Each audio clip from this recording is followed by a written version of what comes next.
Hello everyone, this is Neelufar Neha Khan and welcome to our YouTube channel Shikshalaya. तो आज हम बात करेंगे हमारे एनसीईआरटी हिस्ट्री 6th क्लास की, जो एनसीईआरटी की हिस्ट्री का सीरीज़ चल रही है, उसका ये हमारा 3rd चैप्टर है। 2 चैप्टर मैं पहले ही करा चुकी हूँ। अगर आपने वो नहीं देखे हैं तो प्लीज़ उन्हें देख लें, ताकि आपकी जो बेसिक अंडरस्टैंडिंग है ना वो बन सके।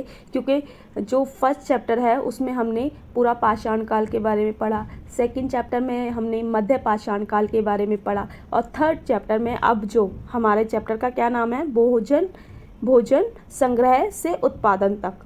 ठीक है, अब इस चैप्टर में जो जितना कंक्लूजन मैंने निकाला उस हिसाब से इस चैप्टर में जो हम पढ़ेंगे वो नवपाषाण काल के बारे में पढ़ेंगे। अब सारी चीज़ें मैंने डिटेल में आपको दोनों चैप्टर में समझा रखी हैं। अब यहाँ पर हम नवपाषाण काल के बारे में पढ़ेंगे और मैं कोशिश करूँगी कि सारी चीज़ें आपको ऑथेंटिक और इजी वे में समझा सकूं। ठीक है, तो अभी तक अगर आपने वो वीडियोस नहीं देखी हैं तो ज़रूर जाके देखें, ताकि आपकी एक बेसिक अंडरस्टैंडिंग बन जाए चैप्टर्स को लेकर भी, और जो एनसीईआरटी का जो फॉर्मेट है किस तरीके से वो बच्चों को सिखाता है इस चीज़ को लेकर भी। ठीक है, तो हमारा जो ये चैप्टर है, जैसे कि हर चैप्टर में स्टार्टिंग में एक बच्चे की कहानी होती है, तो यहाँ भी एक कहानी है जो कि है नई नुओ। ठीक है, जो एक बच्चा है जिसका कई तरीके की जो डिशेस हैं इसे काफ़ी पसंद है। ठीक है, जिसमें कि चावल, स्क्वॉश, ठीक है, कद्दू, बीन्स और गोश्त। ठीक है, तो अब हम इसमें पढ़ेंगे विभिन्न प्रकार के भोजन। आज हम अपने भोजन का अधिकांश हिस्सा उगाई गई फसलों, पाले गए पशुओं से मिलता है। भिन्न भिन्न फसलों को उगाने के लिए भिन्न भिन्न जलवायु की आवश्यकता पड़ती है। जैसे धान की खेती के लिए गेहूं और जौ की तुलना में ज़्यादा पानी की ज़रूरत पड़ती है। इसलिए हम देख सकते हैं कि किसान विशेष फसल विशेष क्षेत्र में उगाई जाती है। अब देखिए, यहाँ पर एक चीज़ आपको समझ आ गई होगी कि देखिए एनसीईआरटी का यही बेनिफिट है कि यहाँ पर है ना ज्योग्राफी का भी आपकी अंडरस्टैंडिंग बन जाएगी। कि ये क्वेश्चन आपके ज्योग्राफी में ज़्यादातर पूछा जाता है कि भिन्न भिन्न फसलें क्या रीज़न होता है कि जो हर फसल हर जगह नहीं उगाई जा सकती। तो यहाँ पर आपको हिस्ट्री में दे रखा है, तो इसलिए कहते हैं कि आपको है ना सारी चीज़ें रिलेट करते हुए पढ़ना चाहिए। ठीक है, तो यहाँ पर आपको जैसे कि पता चल ही रहा है कि जो भिन्न भिन्न वातावरण मायने रखता है। ठीक है, वहाँ की मिट्टी मायने रखती है, वहाँ की जलवायु कैसी है, ये सारी चीज़ें मायने रखती हैं किसी भी फसल के। तो आप लोग देखते ही होंगे, जैसे कि उत्तर प्रदेश में कोई अलग फसल उगाने का ट्रेंड मतलब उनकी जलवायु को वो ज़्यादा सूट करती है। और अगर आप यहीं लद्दाख की साइड चले जाइए या फिर कोई ऐसी जगह चले जाइए जो कि ठंडी है, ठीक है, तो ऐसा नहीं है कि वहाँ कुछ भी नहीं उगाया जा सकता। वहाँ पर उनके वातावरण के अनुकूल ही कई ऐसी चीज़ें होंगी। जैसे अगर आप कश्मीर साइड जाइएगा तो सेब की खेती आपको देखने को मिलती है, लेकिन और बाकी कहीं और किसी यूपी साइड चली जाइए तो वहाँ आम की, इन सब की खेती आपको देखने को मिलती है। तो ये क्या है, ये फ़र्क किस लिए, ये हमारे जलवायु के कारण है, और जलवायु का जो चीज़ें हमारी लाइफ पे भी इम्पेक्ट करती हैं। अब आगे बता रखा है कि ये जलवायु सिर्फ हमें ही नहीं, हम फसलों को ही नहीं, बल्कि जानवरों पे भी उतना ही प्रभाव डालती है। जैसे कि हर जानवर हर जगह जीवित नहीं रह सकता। अगर आप कश्मीर साइड या कभी मनाली साइड गए होंगे तो वहाँ खरगोश जो होते हैं ना वो काफ़ी बालों वाले होते हैं। ठीक है, काफ़ी बालों वाले होते हैं और मतलब अलग तरीके के होते हैं, हमारे खरगोश जैसे नहीं होते। ठीक है, ये एग्जांपल इसलिए दे रही हूँ क्योंकि मुझे भी एकदम से जब मैं गई थी तो मुझे भी अजीब सा लगा था कि यहाँ तो बहुत अलग है। तो ये क्या है, ये वातावरण का, हमारी जलवायु का अंतर है।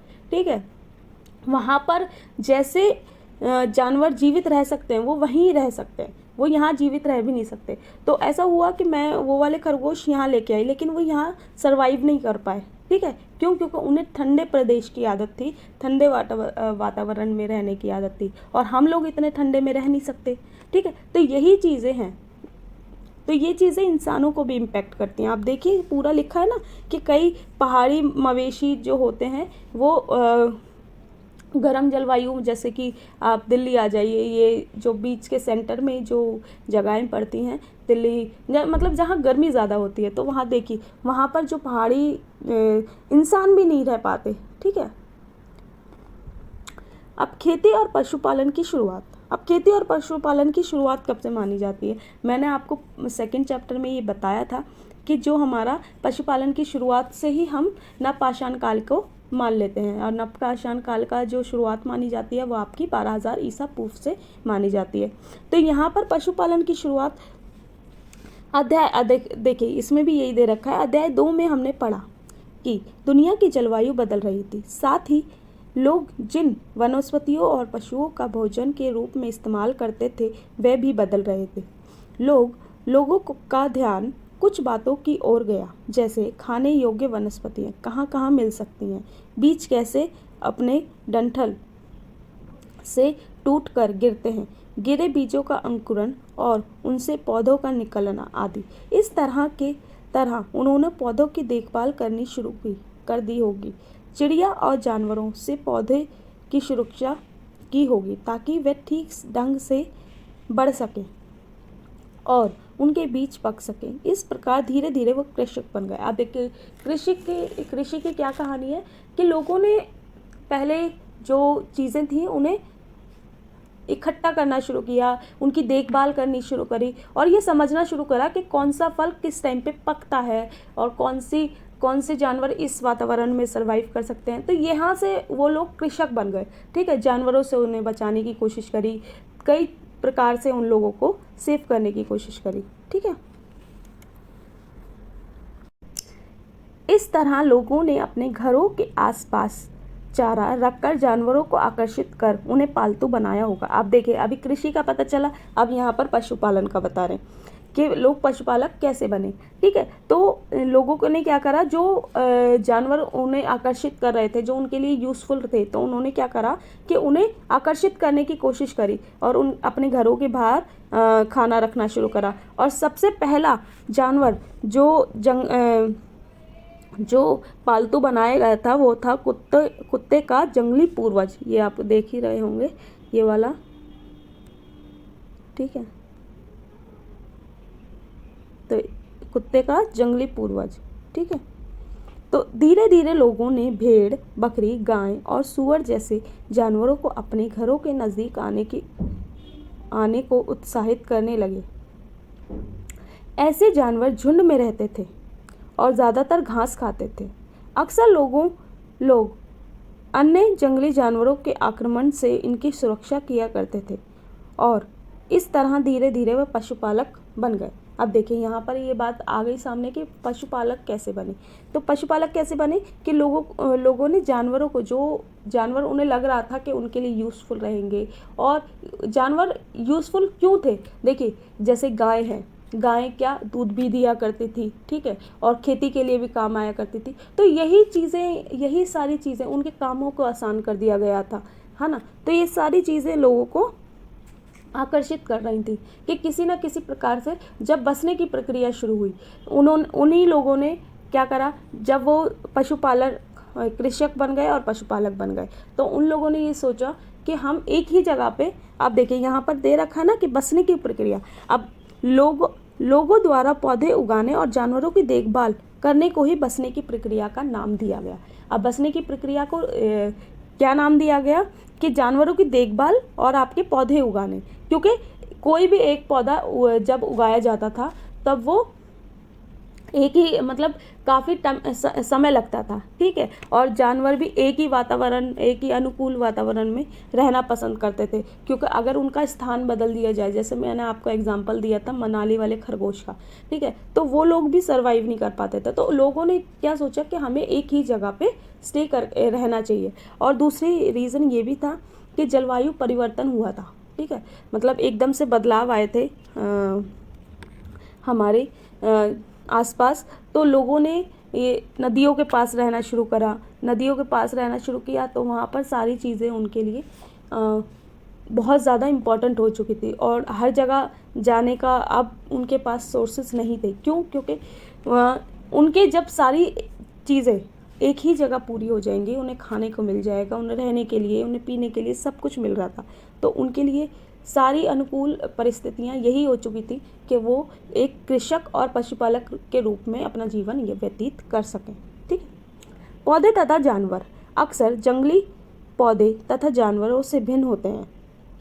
इनकी वजह से उन्हें बसने की प्रक्रिया की दिशा में अपनाए गए पौधे या जानवरों का लोग चयन करते थे। उदाहरण के तौर पर लोग उन्हीं पौधों और तथा जानवरों का चयन करते थे जो जिनके बीमार होने की संभावना कम हो। अब देखिए यहाँ पर ये बात कह रखी है कि लोग किन पौधों और जानवरों का चयन किया करते थे, जो उनके लिए, पौधे तो वो हो गए जो उनके लिए काम आ सकें, खाने के लिए, उनकी किसी जड़ी बूटी के लिए, और जानवर वो जो कम बीमार पड़े, ठीक है, जिस पे खर्चा कोई ना हो, ठीक है। और गाय, भैंस और ये आपका बकरी, ये ऐसे जानवर थे जो कि अपने आप में कुछ नहीं मांगते थे, क्योंकि इन्हें चारा भी प्रकृति से ही मिल जाता था, ठीक है। बस थोड़ी सी देखभाल के बाद ये आपको काफ़ी चीज़ें प्रोवाइड कर सकते थे, तो इसलिए लोगों ने सोचा कि हमें इन्हें पालना चाहिए। और कुत्ता तो था ही जिसे हम अपनी सुरक्षा के लिए रख सकते थे। उन्हीं जानवरों को आगे प्रजनन के लिए चुना जाता था जो आमतौर पर अहिंसक होते थे। इसलिए हम देखते हैं कि पाले गए जानवर तथा कृषि के लिए अपनाए गए पौधे जंगली जानवरों तथा पौधों से धीरे धीरे भिन्न होते गए। मिसाल के तौर पर जंगली जानवरों की तुलना में पालतू जानवरों के दांत और सींग छोटे होते हैं। आप देखिए यहाँ पर ये चीज़ डिफरेंट बता दिया गया, आप इसे नोट डाउन कर लीजिएगा कि जंगली जानवर जो होते हैं उनके दांत और सींग पालतू जानवर की से बड़े होते हैं, ठीक है।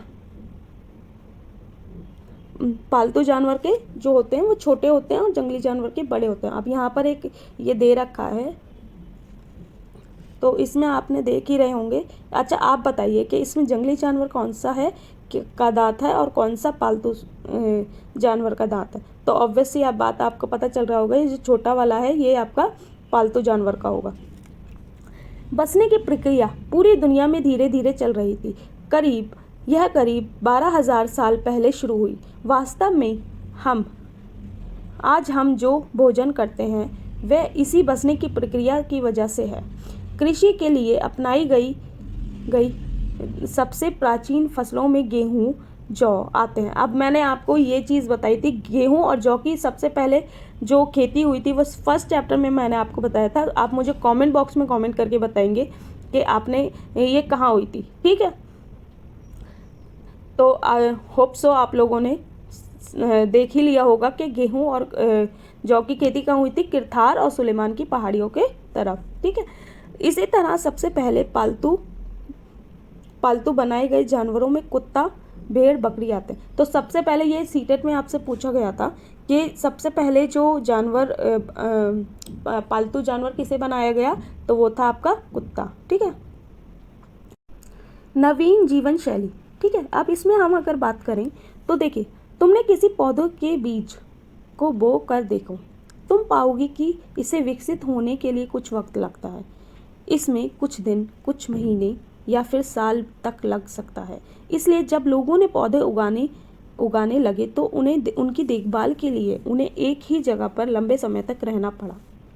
बीज बोने से लेकर फसल के पकने तक पौधों की सिंचाई करनी, खरपतवार हटाने, जानवरों और चिड़ियों से उनकी सुरक्षा करने जैसे बहुत से काम शामिल थे। कटाई के बाद अनाज का उपयोग बहुत संभाल कर करना पड़ता था। अनाज को भोजन और बीज दोनों ही रूपों में बचा कर रखना आवश्यक था। इसलिए लोगों को इसके भंडारण की बात सोचनी पड़ी। इससे बहुत से इलाकों में लोगों ने इसमें शायद वर्ड मिसिंग है कि बड़े बड़े बर्तन, अच्छा मतलब लोगों ने जो इसका ना भंडारण शुरू कर दिया, जो कि बड़े बड़े बर्तनों, टोकरियाँ बुनी और या फिर ज़मीन के गड्ढों में खोदा।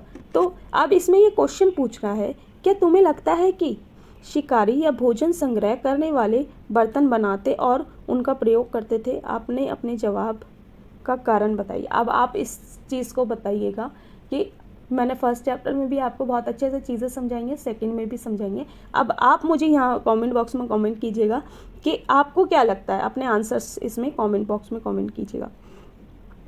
तो जानवर चलते फिरते खाद्य भंडार थे, ठीक है। अब ये कैसे कह रहे हैं, जानवर बच्चे देते हैं जिससे उनकी संख्या बढ़ती है। अगर जानवरों की देखभाल की जाए तो उनकी संख्या तो बढ़ेगी ही, साथ ही उनसे दूध भी प्राप्त हो सकता है, जो भोजन का एक अच्छा स्रोत है। यही नहीं, जानवरों से हमें मांस भी मिलता है। दूसरे शब्दों में पशुपालन भोजन के भंडारण का एक तरीका है। अब देखिए यहाँ पर पशुपालन क्या बन चुका था, भंडारण, यानी कि खाने का एक तरीके से खाद्य भंडार बन चुका था, क्योंकि दूध तो मिलता ही नहीं मिलता था, वो हमारी खेती में भी काम आते थे। दूसरी चीज़, वो उनसे हमें मछलियाँ भी मांस भी मिला करता था। ठीक है, भोजन के अतिरिक्त जानवरों से और क्या क्या मिल सकता है? आज जानवरों का उपयोग किस लिए किया जाता है? आप देखिए, आप बताइए कि जानवरों का प्रयोग किस लिए किया जाता है? जैसे खेती के लिए किया जाता है, कई ऐसी चीज़ें हैं जिन्हें बनाने के लिए सिर्फ कई प्रकार के जानवरों का ही इस्तेमाल किया जाता है। ठीक है, हर प्रकार की चीज़ों के लिए जानवरों का इस्तेमाल होता है। और ऑब्वियस सी बात है, दूध के लिए तो आज भी हर इंसान जानवरों पे ही निर्भर है। जैसे कि आप भैंस का दूध पीते हैं या गाय का दूध पीते हैं, तो आप ऑब्वियस सी बात है जानवरों पर ही निर्भर हैं। आरंभिक कृषकों और पशुपालकों के बारे में पता करें। अब देखिए, मानचित्र पृष्ठ 14 देखो, क्या तुम्हें कई नीले वर्ग दिख रहे हैं? पता है इनमें से प्रत्येक बिंदु उस जगह को दर्शाती है जहाँ पुरातात्विदों को शुरुआती कृषकों और पशुपालकों के होने के साक्ष्य मिले हैं। ये पूरे उपमहाद्वीप में पाए गए हैं। इसमें सबसे पहले पश्चिमोत्तर क्षेत्र में, आधुनिक कश्मीर में और पूर्वी तथा दक्षिण भारत में पाए गए। आप देखिए यहाँ पर ये जो बता रहे हैं कि जितने भी स्टेट्स हैं वहाँ पर जो जितनी भी जगहें जो हमने मैप देखा था फर्स्ट चैप्टर में 14 नंबर पेज पे, आप देख लीजिए। ठीक है, उसमें जितने भी नीले वर्ग के, तो उसमें दिखा रखा है कि किस प्रकार से शुरुआती तौर पे पुरातात्विदों को जो साक्ष्य मिले। अब ये साक्ष्य हमें जो जितनी भी जगहें हैं वो हमें आगे भी मिलेंगी, इसलिए मैं आप लोगों को दोबारा से वो मैप वो नहीं दिखा पाई। ठीक है, वास्तव में ये निर्दिष्ट स्थान कृषकों और पशुपालकों की बस्तियां थीं या नहीं, इसे जांचने के लिए वैज्ञानिक खुदाई में मिले पौधे और पशुओं की हड्डियों के नमूनों का अध्ययन करते हैं। इनमें से सबसे रोचक जले हुए अनाज के दाने के अवशेष हैं। आप देखिए, सबसे रोचक क्यों? क्योंकि इससे ये भी पता चलता है कि लोग किस प्रकार के अनाज खाया करते थे उस टाइम पे, और दूसरी चीज़ कि लोग अनाजों का भी प्रयोग करते थे, इसलिए तो हमें प्रमाण मिलता है। वरना जो अनाज के दाने होते हैं वो कैसे मिल जाते हैं हमें? वो कैसे पता चलता कि उस समय पे कैसे गेहूं की खेती हुआ करती थी? क्योंकि हमें वो जले हुए, वरना अब तक तो वो ख़त्म हो चुके होते। ठीक है, लेकिन वो जल गए थे, इसी वजह से हमें पुरातात्विदों को मिले और उन्होंने उसका ढूंढना शुरू किया। ठीक है, इस तरह हमें पता चलता है कि इस उपमहाद्वीप के विभिन्न भागों में बहुत सी फसलें उगाई जाती थीं। वैज्ञानिक विभिन्न जानवरों की हड्डियों की भी पहचान करते हैं। अभी इसलिए पहचान करते हैं कि उस समय किस प्रकार से, जैसे उस समय जो कुत्ते हुआ करते थे वो जंगली कुत्ते हुआ करते थे, मतलब शायद वो थोड़े लोमड़ी जैसे हुआ करते थे। लेकिन आज के टाइम पे जो कुत्ते हुआ करते हैं वो कैसे हुआ करते हैं? तो चीज़ें चेंज होती जा रही है और वातावरण के अकॉर्डिंग और भी चीज़ें चेंज हो रही हैं। अब ये जो आपकी तालिका, ये मोस्ट इम्पॉर्टेंट है। यहाँ से एक ना एक क्वेश्चन आपके यूपीटीजीटी में and as well as DSSB और आपका सीटेट में तो आता ही आता है, एनसीईआरटी से सब कुछ। ठीक है, गेहूँ, जौ, भेड़, बकरी, मवेशी, मेहरगढ़। ठीक है, ये वो हैं जहाँ से जो चीज़ें मिली हैं। चावल, जानवर की हड्डियों के टुकड़े, कोल्डी हवा। अब कोल्डी हवा का मैंने बताया है कि सबसे पहले साक्ष्य, चावल के साक्ष्य जो मिलते हैं वो कोल्डी हवा से मिलते हैं। और अगर खेती कृषि की बात करें तो वो हमारी मेहरगढ़ है। चावल, मवेशी, मिट्टी पर खुरों के निशान। अब देखिए, ये ज़रूर सीटेट में पूछा जाता है। ठीक है, मेहरगढ़। ठीक है, और मेहरगढ़ से बकरी के साथ आपका जो एक आदमी को दफनाने के भी चीज़ें मिली हैं। ठीक है, गेहूँ और दलहन, गुफकराल। ये आधुनिक कश्मीर में है। गेहूँ, दलहन, कुत्ते, मवेशी, भैंस, भेड़, बकरी, ये बुरझोम। ठीक है। गेहूँ, चने, हरे चने, जौ, भैंस, बैल, चिरात बिहार में है ये। ज्वार, बाजरा, मवेशी, भेड़, बकरी, सुअर, हल्लूर। ठीक है। ये आंध्र प्रदेश में। काला चना, ज्वार, बाजरा, मवेशी, भेड़, सुअर। ठीक है। ये पयमपल्ली। ठीक है। जिन जगहों पर अनाज तथा हड्डियों के अवशेष मिले हैं, ये उनमें से सिर्फ कुछ ही हैं। अच्छा, इसमें और भी जगह हैं, लेकिन एनसीईआरटी में सिर्फ अभी ये दे रखे हैं, तो आप लोग इन्हें तो ज़रूर याद रखिएगा, वैसे तो बहुत सारे हैं। ठीक है। और जो मैंने अपनी प्राचीन भारत वाली एक वीडियो बनाई है, तो उसे ज़रूर देख लीजिएगा, तो उससे आपके काफ़ी सारे डाउट्स क्लियर होंगे। ठीक है। अब हमारी हेडिंग क्या आ गई, स्थायी जीवन की ओर। ठीक है। पुरातात्विकों को कुछ पुरास्थल पर झोपड़ियों और घरों के निशान भी मिले हैं। अब देखिए, नवपाषाण काल की शुरुआत में हमें काफ़ी ऐसे साक्ष्य मिले जिसमें हमें स्थायी जीवन की ओर जो लोगों के कदम थे वो बढ़ते हुए लगे। ठीक है। जैसे कि बुरझोम, वर्तमान कश्मीर के लोग गड्ढे के नीचे घर बनाते थे। अब ये बुरझोम हर बार सीटेट में आता है। ठीक है। इस बार आया हो या नहीं, लेकिन जिस टाइम पे मैंने दिए थे एग्ज़ाम, और उनके जो प्रीवियस ईयर थे उनमें भी मैंने बुरझोम को बहुत बार देखा। अभी इस बार का मैंने ध्यान नहीं दिया जो सीटेट है। ठीक है। तो ये जो बुरझोम है, बुरझोम जिन्हें गर्तवास कहते थे। अब कई बार किस तरीके का क्वेश्चन होता है, या तो आपसे पूछ लेंगे कि बुरझोम कहाँ पाए जाते थे। ठीक है। या फिर बुरझोम का किस राज्य से संबंध है, तो कश्मीर से। ठीक है। या फिर कहते हैं गर्तवास कहाँ पाए जाते थे, तो आधुनिक कश्मीर, या फिर बुरझोम दे देंगे नाम आपको। ठीक है। अब या फिर आपसे पूछ लेंगे कि गर्तवास का अर्थ क्या होता है, कि लोग जो गड्ढे के नीचे घर बनाया करते थे।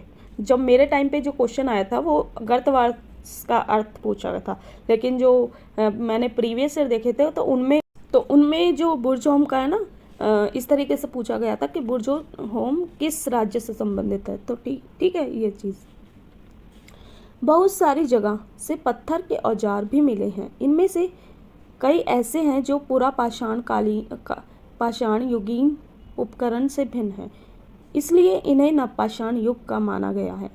इनमें वे औजार भी हैं जिनकी धार को और अधिक पैना करने के लिए उन पर पॉलिश चढ़ाई गई थी। ओखली और मूसल का प्रयोग अनाज तथा वनस्पतियों से प्राप्त अन्य चीज़ों को पीसने के लिए किया जाता था। आज हजारों साल बाद भी ओखली और मूसल का प्रयोग होता है, अनाज पीसने के लिए किया जाता है। उसी तरह प्राचीन प्रस्तर युगीन औजारों का निर्माण और प्रयोग लगातार होता रहा है। कुछ औजारों और हड्डियों भी बनाए जाते हैं। अब देखिए, ये जो औजार हैं, ठीक है, आप इन्हें अगर ध्यान से देखिएगा, जो हमने फर्स्ट चैप्टर में जो औजार देखे थे या सेकंड चैप्टर में जो औजार देखे थे, वो इनसे काफ़ी भिन्न है। क्यों? क्योंकि इन पे पहली बात तो पॉलिश भी हुई हुई है, और दूसरी चीज़ ये काफ़ी धारदार भी हैं। ठीक है।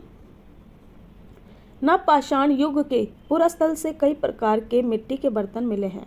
कभी कभी इन पर अलंकरण भी किया जाता था।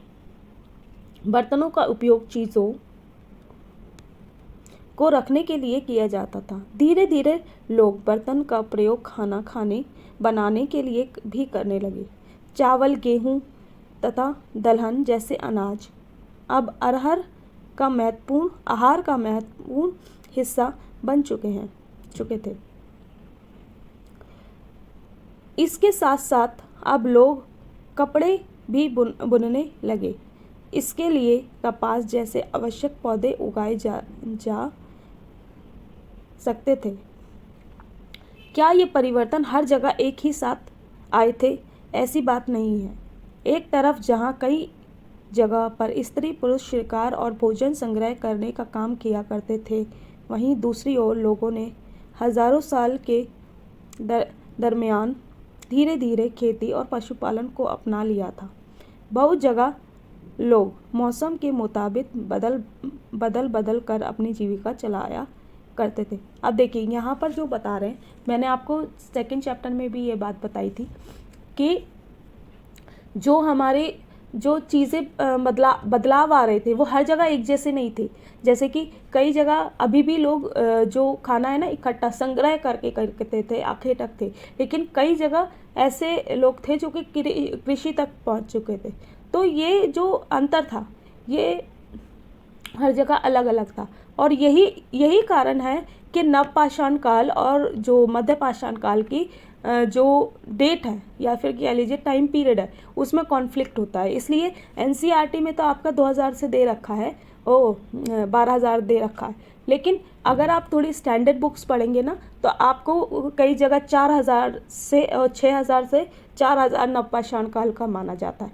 तो ये चीज़ें क्यों है? क्योंकि इतिहासकारों में खुद में कॉन्फ्लिक्ट है, और ये कॉन्फ्लिक्ट इसलिए है क्योंकि हर जगह एक जैसी चीज़ें नहीं थी, ठीक है, वो समय समय पर परिवर्तित होती जा रही थी।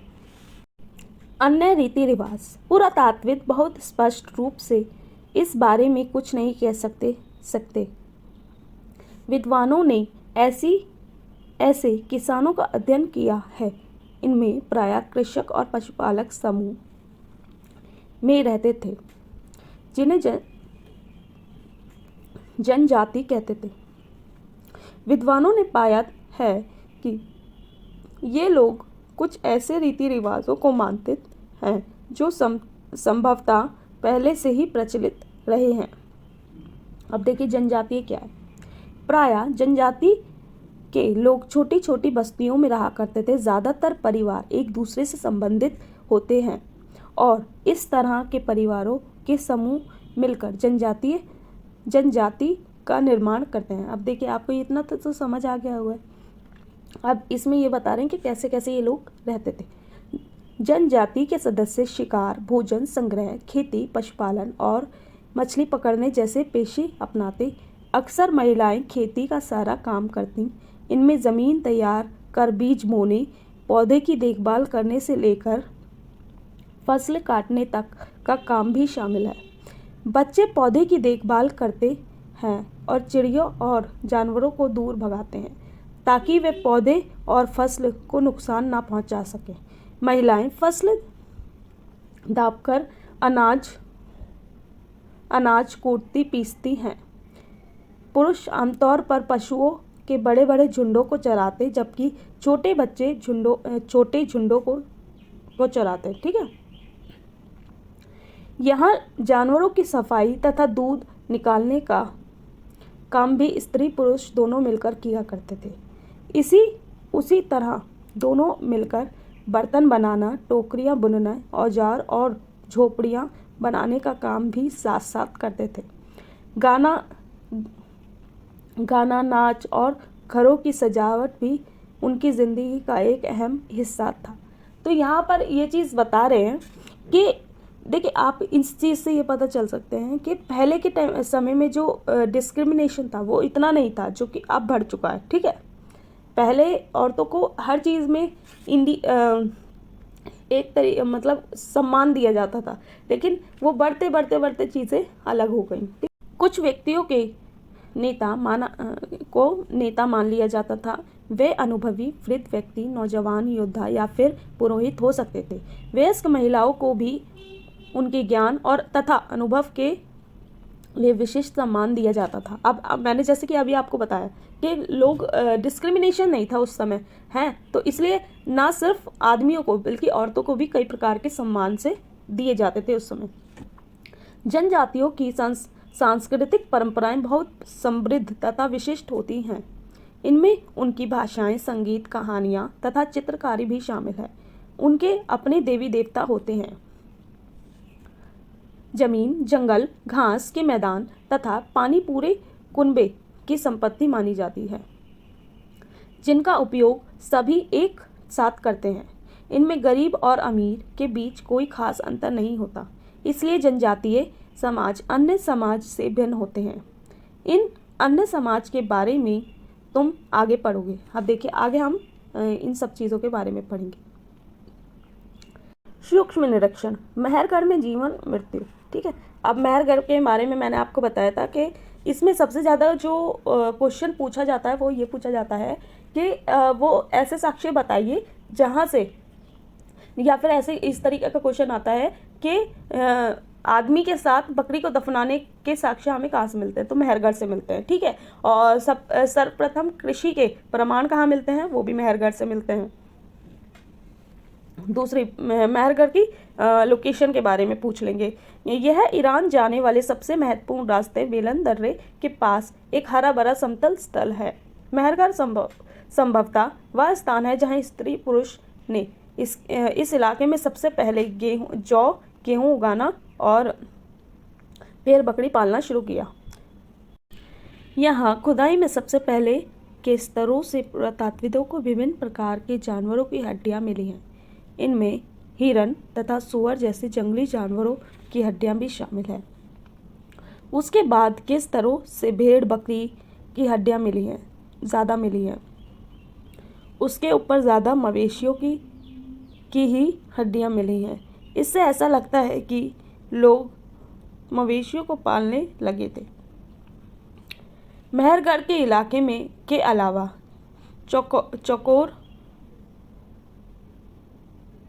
चकोर तथा आयताकार घरों के अवशेष भी मिले हैं। प्रत्येक घर में 4 या उससे अधिक कमरे हैं। तो अब हम इसमें बात करेंगे पहले और बाद के स्तर। ठीक है, तो पुरातात्विद कैसे पता लगाते हैं कि कौन कौन से जगह पे मतलब कि ये पुरानी है या फिर ये इतने साल लाख साल पुरानी है, ये चीज़ें कैसे पता चलती हैं? क्योंकि आमतौर पर लोग जहाँ रहते हैं घर टूटने का दोबारा वहीं घर बना लेते हैं। ठीक है, टूटे फूटे सामान और कूड़ा करकट भी घरों के आसपास जमा होता रहता है। इसके कारण ये बस्तियों की ज़मीन धीरे धीरे ऊंची होती जाती है और फिर सैकड़ों सालों बाद यह एक टीला बन जाता है। इसलिए जब टीले की खुदाई की जाती है तो इसमें निचला स्तर सबसे पुराना और उसके ऊपर का स्तर युगों के होते हैं। यही ऊपर तथा निचले स्तर आमतौर पर स्तरों के रूप में मानी जाती है। अब देखिए पुरातात्विद कैसे मानते हैं कि ये जो देखिए नंबरिंग दे रखी है ना, इसमें आपको नंबरिंग में ही आपको बता रखा है कि जो हमारा ये 4th है ये सबसे निचला स्तर है। अब यहाँ से जो चीज़ें प्राप्त होंगी वो हम सबसे प्राचीनतम होंगी। ठीक है, तो ऐसे पता करते हैं। मृत्यु के बाद सामान्यतः मृतकों के साथ संबंधी प्रति सम्मान जताते थे। लोगों की आस्था थी कि मृत्यु के बाद भी जीवन है, इसलिए कब्रों में मृतकों के साथ कुछ सामान भी पाए जाते हैं। मेहरगढ़ में ऐसी ही कब्र मिली है। एक कब्र में मृतक के साथ बकरी के दफन किया गया है। इसे परलोक में मृतक के खाने के लिए रखा गया होगा। अब देखिए ये क्वेश्चन हमेशा पूछा जाता है कि मृतक के साथ बकरी किस जगह दफनाई गई थी, कहाँ साक्ष्य मिलते हैं? तो ये हमारे कहाँ से मिलते हैं? मेहरगढ़ से। ठीक है, डाउजलो हेडिंग। अब ये वाला भी मैंने आपको जो प्राचीन वाले वीडियो बनाई थी मैंने पाषाण काल और आपके नवपाषाण काल, तो वो वीडियो ज़रूर देख लीजिएगा, उससे आपकी और अंडरस्टैंडिंग अच्छी हो जाएगी। ठीक है, डाउजलो हेडिंग ढूंढो। यह पुरस्तर चीन या म्यांमार की ओर जाने वाले रास्ते में ब्रह्मपुत्र की घाटी की ओर की एक पहाड़ी पर है। यहाँ खरल और मूसल। अब ये चीज़ पूछी जाएगी कि करल और मूसल के साक्ष्य कहाँ से मिले, तो हमें कहाँ से मिले? डाउजलो हेडिंग से मिले। इससे पता चलता है कि यहाँ के लोग भोजन के लिए अनाज उगाते थे, साथ ही यहाँ से जेडाइट पत्थर भी मिला है। अब देखिए जो ये जेडाइट पत्थर है ये यहाँ पर नहीं मिलता, तो संभवतः यह चीन से आया होगा। इसके अतिरिक्त यहाँ इस पुरस्थल से कनिष्ठ अति प्राचीन लकड़ी, ठीक है, के औजार और बर्तन भी मिले हैं। तो ये जो प्राचीनतम लकड़ी है ये यहाँ से मिली है। ठीक है, तो ये भी एक मतलब अपने आप में बहुत बड़े साक्ष्य हैं। एटलस में तुर्की ढूंढो। नवपाषाण युग के सबसे प्रसिद्ध पुरस्थल में एक चताल युग तुर्की में है। यह दूर दराज स्थानों से कई चीज़ें लाई जाती हैं और उनका उपयोग किया जाता है, जैसे सीरिया से लाया गया चकमक पत्थर, लाल सागर की कोड़ियाँ तथा भूमध्य सागर की सीपियाँ। ध्यान रहे कि उस समय तक पहिए वाले वाहन का विकास नहीं हुआ था। लोग सामान खुद या जानवरों की पीठ पर लाद कर लाया करते थे। ठीक है, तो अब इसमें क्या आप बात कर रहे हैं कि जो तुर्की है, ठीक है, तुर्की को ढूंढने की बात कर रहे हैं और वहाँ पर से कई ऐसी चीज़ें मिली हैं जो कि वहाँ की नहीं थी। ठीक है, तुर्की की नहीं थी, वो कहीं अलग अलग जगह जैसे सीरिया, ठीक है, भूमध्य सागर, इधर से लाए गए थे। तो इससे ये भी अंदाज़ा लगाया जा सकता है कि पहले के लोग अपना व्यापार करने के लिए इधर से उधर जाया करते थे और ढूंढा करते थे चीज़ों को। तो यहाँ ये हमारा चैप्टर कंप्लीट हो चुका है।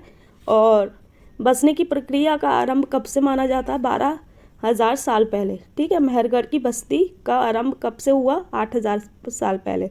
तो एक क्वेश्चन इस तरीके से भी पूछ लीजिएगा कि कृषि के प्रथम प्रमाण के साक्ष्य किस काल में मिलते हैं? तो 8,000 साल, क्योंकि हमें मेहरगढ़ से मिलते हैं ना। ठीक है, तो ये चैप्टर हमारा ख़त्म होता है। और वीडियो अच्छी लगी हो तो प्लीज़ लाइक एंड शेयर कीजिएगा। थोड़ा सा मेरी तबीयत सही नहीं है, तो इसलिए हो सकता है आप लोगों को थोड़ी सी दिक्कतें हुई हों बीच में, लेकिन ठीक है, कुछ चीज़ें ऐसे भी चलती रहती हैं।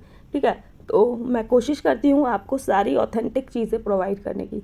अगर वीडियो अच्छी लगी हो, लेक्चर अच्छा लगा हो, तो प्लीज़ लाइक एंड शेयर कीजिएगा, क्योंकि अगर आप लोग शेयर करते हो ना, तो कई जो बच्चे बेचारे परेशान हैं अपनी तैयारी को लेकर, उन तक ऑथेंटिक चीज़ें पहुंच पाती हैं। ठीक है, और प्लीज़ आप लोगों से रिक्वेस्ट है कि चैनल को भी सब्सक्राइब करें। Thank you for watching.